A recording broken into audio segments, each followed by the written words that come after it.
Mr. Happy Living here, and I'm happy to be broadcasting from WYTV7 in the beautiful Queen City, Charlotte, North Carolina. Hey friends, can you imagine how you'd feel living the life you were put on this planet to live, doing work you love, with people you love, in places you love, and all the while creating something of real value to others? That's what I call a life of significance. And I can tell you it's a very happy life. And so can Carrie Stewart Parks. She's my special guest today. Hey, Carrie, welcome to the Something Significant Show. Thank you so much for inviting me. I'm so excited to be here. What a wonderful place to be. And Charlotte is quite lovely today. Oh, thank you. Well, just tell our audience, what are you doing these days to leave your mark of significance on the world? I have a dream life, quite frankly. I love everything that I do. I am a fine and forensic artist, a law enforcement instructor, and a novelist and a speaker. And it's everything I always wanted to do. And I get to do all of it. And I'm loving life. That's awesome. Now, explain to the audience the difference between a fine artist and a forensic artist. Good question. Forensic art is any art for law enforcement or legal proceedings, and it can be anything from the composite sketch to drawing of unknown remains, 2- and 3-dimensional facial reconstruction, crime scene diagramming, and courtroom sketching. Fine art could be anything from watercolor, pencil drawing, the type of things that you would love to see in a museum or hopefully in someone's home or a corporate location. And I am blessed to be able to do both. In the law enforcement field, I actually teach forensic art, which is wonderful. It's a wonderful field to be in. That's great. And one more thing I think that you spend some time doing that you love a great deal, and it has to do with big white dogs. I had to put those big white dogs outside. We have Great Pyrenees, which I've had since I was 8 years old. I'm an AKC judge and a Great Pyrenees breeder.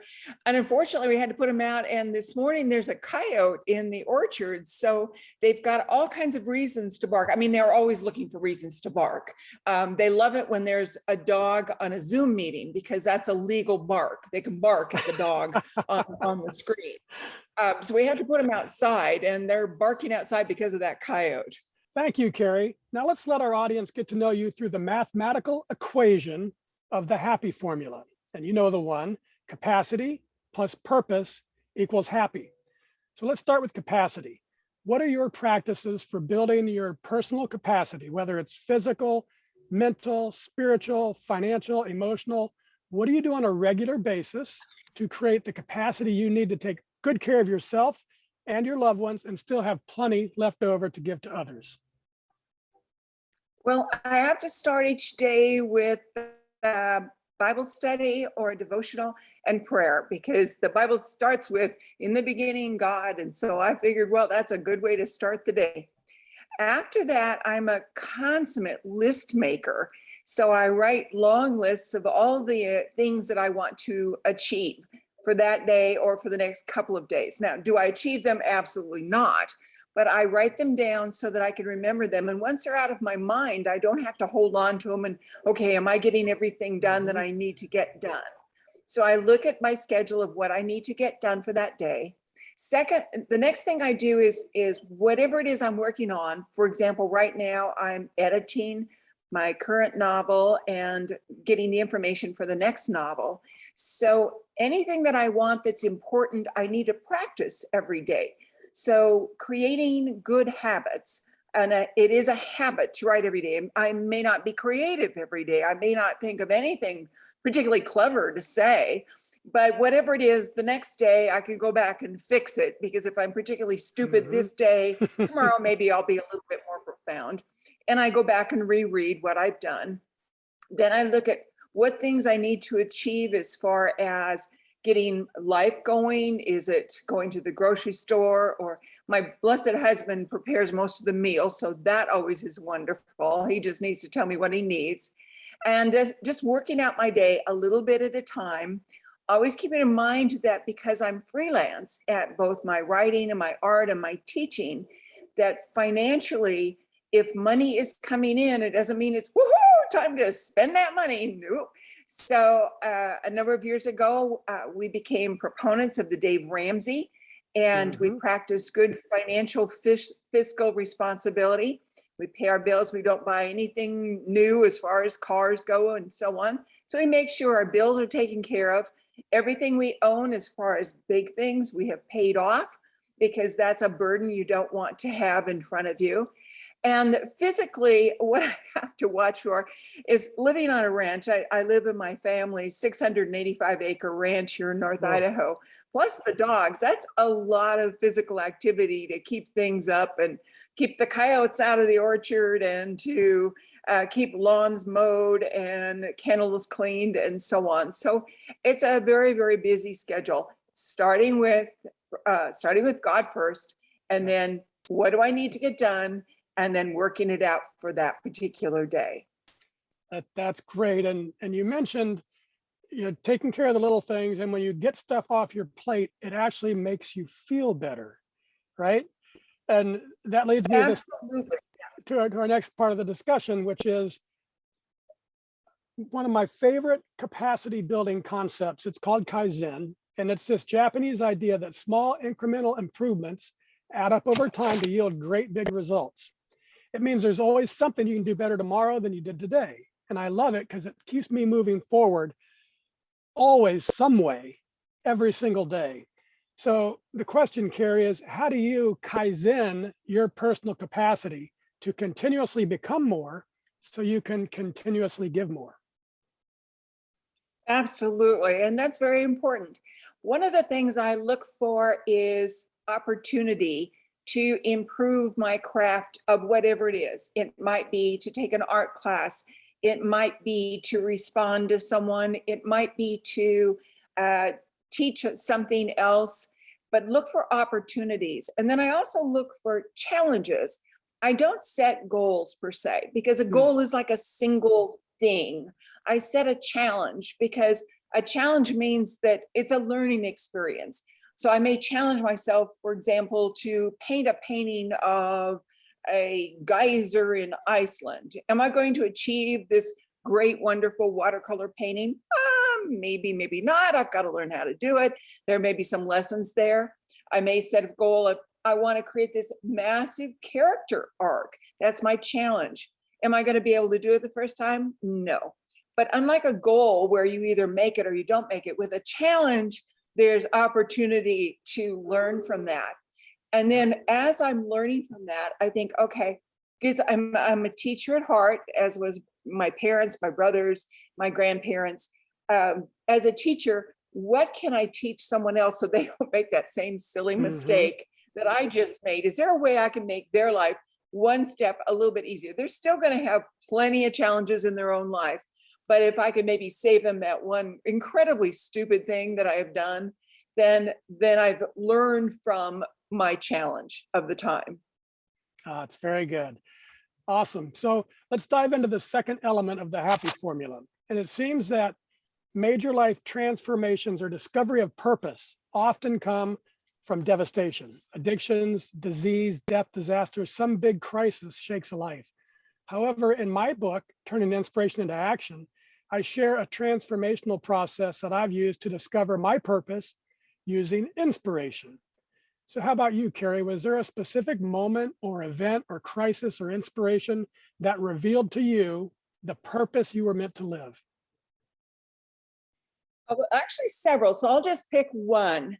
And again, it didn't come out of crashing to the ground and burning. What it came from was a success. I was at a women's forum and I received an award of basically Woman of the Year for my career excellence. And as I stood there to accept this award, and everybody's applauding and they're reading all these wonderful things that I have done. And as they read it, they said, "You are an inspiration to others." And that just hit me like a ton of bricks. An inspiration. What kind of an inspiration am I? What have I done that's so inspirational? And it launched me onto a search.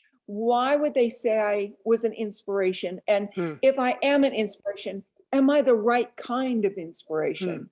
Which led me to several different events, all of which, obviously, to me, in retrospect, God put it, lined it up like boom, boom, boom, boom, boom. That was all right there together. And it was a call to find Christ in my life.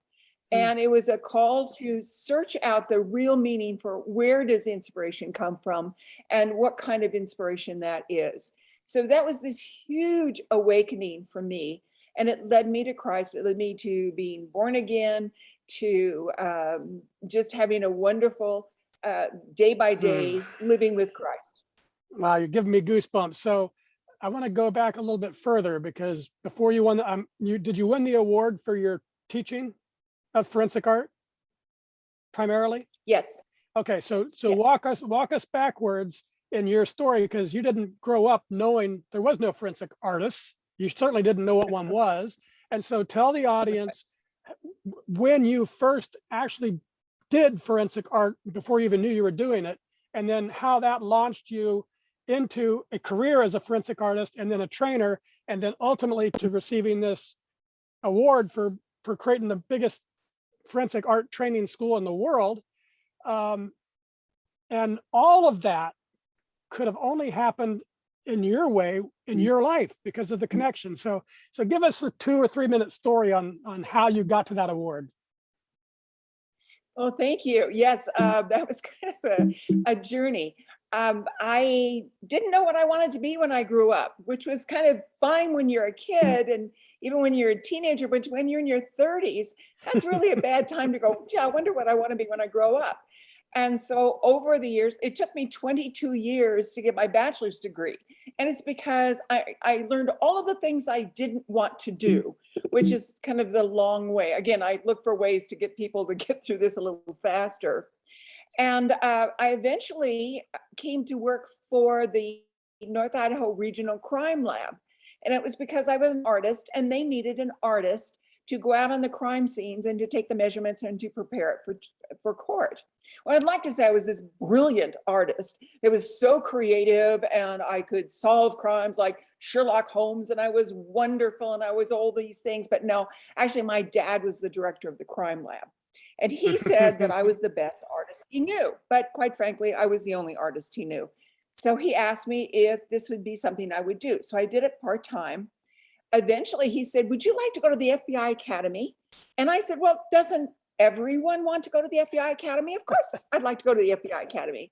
And from there, I learned about composite sketching and different other aspects of forensic art. And I was fascinated. I thought, oh, I have found me. This is what I was meant to do. It had law enforcement. It had Criminal Minds. It was NCIS. It was, well, none of those shows were actually in existence when I started doing this. But I started working on this in this area. And then one day a detective came to me and he said, I want to learn what you do. And I thought, if I taught him to do what I do, then I can't do what I do. And then I thought, but then again, if I teach 10 detectives to do what I do, that's 10 times what's out there. So I thought, well, maybe I should think about teaching others. Well, the other thing I learned how to do is how to teach people how to draw, regardless of their drawing ability. I taught people who couldn't draw their own conclusions. So it was a learning experience of, can I teach a police officer to draw in 2 days so well that by the end of the week, they can do a composite sketch from the mind of a victim or witness of a crime. And keep in mind that my students are armed. So it's not like it's an easy thing to do. So I learned how to do that. And that launched my whole career. No, it's a great story. And when you added the God component to it, that you can look backwards and see how his handiwork was doing what he was doing, right? Absolutely. Oh, that's great. Okay, Carrie, let's take a commercial break, because I want to tell everyone about 3 things. Why I love my portable relax sauna, how to save $100 when they buy one of their own, and how their purchase will support a great big donation to WYTV7.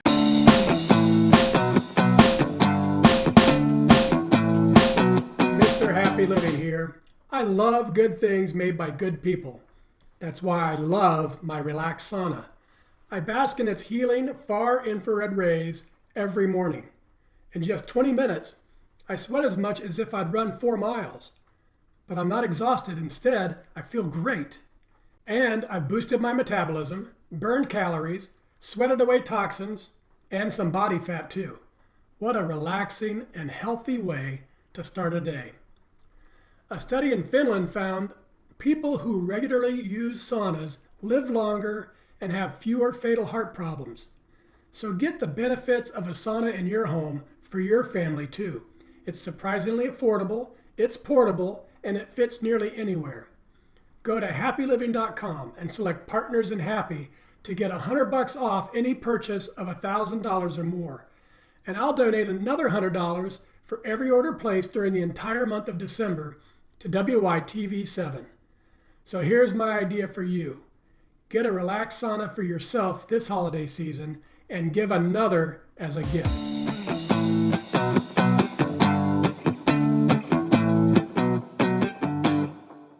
Okay, we're back, and this is the Something Significant Show, and I'm Matt Gersper. Hey, friends, do yourself a great big health favor. Make the investment to buy a Relax sauna for your home. It's the only sauna that filters out all of the non-healing light rays, so you can totally absorb the scientifically proven healing ones. I use mine every morning, and I absolutely love it. And now back to my special guest, Carrie Stewart Parks. Hey, Carrie, could you show our audience an example of what your forensic art looks like? Oh, the forensic art. Oh gosh. Or just your other art? I was showing you. Yeah, Okay, show us okay, fine art. Okay, so I'm a fine artist with my husband, and so both of us work on these drawings. This is from one of our books that we did. Here's another one here. Let's see, get it over there. So Beautiful. This is from drawing children's faces. What do you mean you both work on it? You both work on the exact same piece? Yes. You yes, do some of it, he does some of it. Huh. Right. Well, the way he says it is he draws it for me because I'm lazy. Then I paint it in, and then he just erases the numbers. So that's not quite accurate, but that's his idea of how we get it done. Very good. All right, Carrie. Well, I recently discovered an article called "The Science Behind the Power of Giving." It was on livescience.com. And it says the act of giving itself can be a gateway to discovering your reason for being on this planet. The article concludes that compelling scientific data supports the notion that giving one's time, talents, and treasures is a powerful pathway to discovering purpose, transcending difficulties, and finding fulfillment and meaning in life. So I updated the formula. Capacity plus purpose plus giving equals really happy. So what do you think, Carrie, from your own life experience, have you found that giving your time and talents and treasures has been a pathway for discovering your purpose and transcending difficulties that you've faced and for bringing real meaning into your life? Oh, absolutely. I hope this doesn't come across as sounding vain or self-serving or anything, but I know I can paint and I know I can draw. I know that I can write, which I've learned how to do because I had the most incredible mentor in the world of Frank Peretti. So I know I can do these things, but just being able to do it is only half of it because that's just not all me. Mm-hmm. Can I get other people to do these things? Can I help them to learn how to write or to learn how to draw or to learn how to do a composite sketch or whatever it is we're working on? Can I get them to do it? Because I have to be able to do it in order to share. But if I can share and they can, well, the way I always start with my students is I will keep no secrets. I will teach you everything I know. There is nothing I'm going to hold back because I want you to be better than I am. And then I always say, because I'm going to take full credit for your success. But but it is so satisfying to have them. I had a student that couldn't draw. He couldn't draw blood with a knife. And he learned how to draw. And his drawing led to the identification of the largest serial arsonist in US history. Oh, How wow. awesome is that? That's awesome. It just doesn't get any better than that. Yeah. And that's using the talents, the mentoring, whether it's speaking or mentoring or donating time, book clubs, wherever it is that I can share this with others. That's the joy. That is the absolute joy of life. Yeah, I agree. And so that's the science. The science proves it. And I've experienced that wonderful feeling that comes from the fourth element of significance, which is doing work that creates value for others, giving.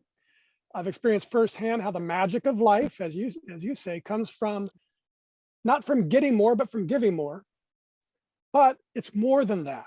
It's not just the giving that's magical. What I've been learning is it's when you're giving from living in your purpose. That's where the real magic lies. So tell us, Carrie, how does it make you feel when you're giving to others through the work that you were put on this planet to do? And one of your students writes, I've been a student of Rick and Carrie since 2013. Recently, I was lucky enough to take an online class from them to sharpen up my drawing skills. The level of professionalism and accommodation, even through online learning, was nothing short of Rick and Carrie's usual excellent instruction. And another writes, as their coursework migrates to a new hybrid online distance format to meet the challenges of today, rest assured the strength and veracity of Stuart Park's training remains both rigorous and fully intact. And this is from one of your readers. She writes, after giving you 5 stars, A Cry from the Dust is a riveting forensic mystery thriller. And another reader says, what an awesome story this was. Carrie's great writing and believable storyline made me wonder about the massacre so much that I was intrigued enough to look it up for myself. I can't wait to read book 2. So tell us, Carrie, when you're giving to others through your reason for being on this planet, how does that make you feel? Oh gosh, you made me cry. Humble, just humble. That, oh, look what you did to me. Shame on you. I am so moved by being able to do that. Oh gosh. Oh, I wasn't expecting that. I'm so joyful. That's just unbelievable joy. And folks, that's why it's so important to discover your purpose.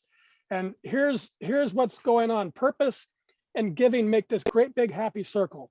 Giving your time and your talents and your treasures is a pathway, powerful pathway to discovering purpose. And giving from living in your purpose brings this profound joy to your life that Carrie was just expressing. So giving leads to purpose, and giving from purpose leads to joy. That's the exponential power of the happy formula.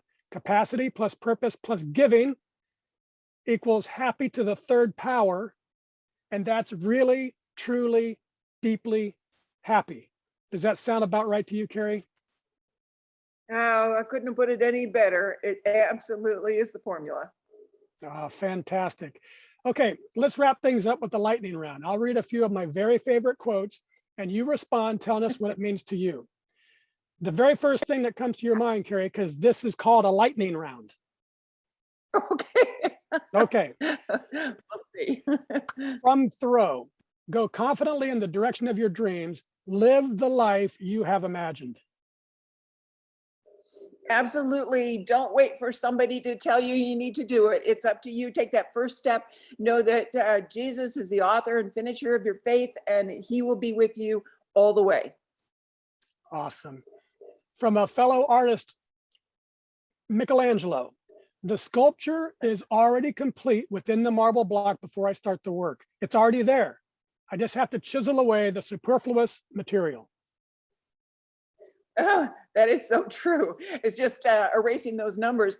It's stepping out of faith. It's going ahead and diving in. My husband's a sculptor, so he would really relate to that as well. The image has to be in your mind. You can't create from nothing. Creativity is a knowledge-based activity. God has given you the knowledge. Use that knowledge to create. Love it. From Jack London, I would rather be a superb meteor, every atom of me a magnificent glow, than a sleepy and permanent planet. Oh, absolutely. You want to be out there, even if it means you may crash and burn, even if it means that you're going to get knocked down at times, even if you have to develop rhino skin, which believe me, when you write, you need rhino skin. Yes. You have to have that. You have to get out there, because if you don't take it, if you don't get out there and go for it or learn what it takes to get out there, then you are bypassing all the things that God has put in your life. Excellent. Okay, from Ned and Evelyn Stewart, happiness is a good cup of coffee and our great Pyrenees. And looking out on the ranch and having our 3 kids and hoping that they don't do anything awful that day. And the horses that we had running loose on the ranch, and the cattle and the chickens, and all of the things that have made our lives so complete. Wonderful. Last one. This is a show anchor from Goff. Whatever you can do or dream you can do, begin it. Boldness has genius, power, and magic in it. Begin it now. And don't wait for tomorrow, because tomorrow may not be any better. You got to start it. You got the journey of 1,000 miles. How's that go? Starts with just one step, and That's you've right. got to do that one step. And then another, and then another. Awesome. Okay, now folks, it's your turn and your time to give. If you can hear my voice and you were inspired by today's show with Carrie Stewart Parks, please share some love with our remarkable broadcast team by donating what you can to WYTV7. They're a 501c3 charity on a mission to educate, empower, and encourage. They do good works with your kindness. Carrie, I just love how you leveraged your success as one of the nation's first forensic artists into becoming the largest and foremost instructor of forensic art in the world. And I admire how you went even further in that leverage to apply your forensic art experiences into creating another new market of gripping stories and page-turning novels that are thrilling readers all around the world. And I'm super happy that you've shared your inspiring voice on our show today. Would you please take a minute and share any parting remarks you'd like to leave with our audience? Oh, well, first of all, thank you so much for this opportunity. And thank you for the work that you are doing in reaching others. I don't know how many times I've turned on the radio and listened in or watched something and thought, oh, wow, that just hit me right where I am today. That just hit that place. And I was just wondering about this. And wow, it's like God is speaking to me. Well, you know, God speaks to you oftentimes in that small, still voice, in putting something in your life at the moment you need it, and to have you reach out and say, wow, that's what I needed today. Well, hopefully something you heard today will be just what you need for the rest of the day and for the rest of your life. Fantastic. Wonderful. Thank you, Carrie. And I also want to thank WYTV7 for hosting and promoting our show so we can keep interviewing inspiring guests like Carrie and reaching folks just like you, ready to create your own extraordinary lives. A special thank you to our sponsors for the entire month of December, Relax Sauna and Happy Living. Remember, I'll donate $100 for every order placed during the entire month of December. So this holiday season, buy one sauna for yourself and give another as a gift. And most especially, thank you, viewers and listeners. You'll find links to websites and social media and all things Carrie Stewart Parks. Find her, friend her, go to her website and buy some art from her gallery, and get started with one of her critically acclaimed novels, or to hire her to speak at your next event on a variety of topics from crime to creativity. It's all available at carriestewartparks.com. That's all one word, Carrie, S-T-U-A-R-T, parks.com. Or go to her forensic art website to sign up for a class, and maybe you'll discover it's your reason for being on this planet too. It's the same website address, but without the Carrie. So it's stewartparks.com. That's all one word, stewartparks.com. From me to you, dear friends, I love you, and I want you to be happy by living your life to its fullest, to believe as I do that a better self is always possible today and every day for the rest of our lives.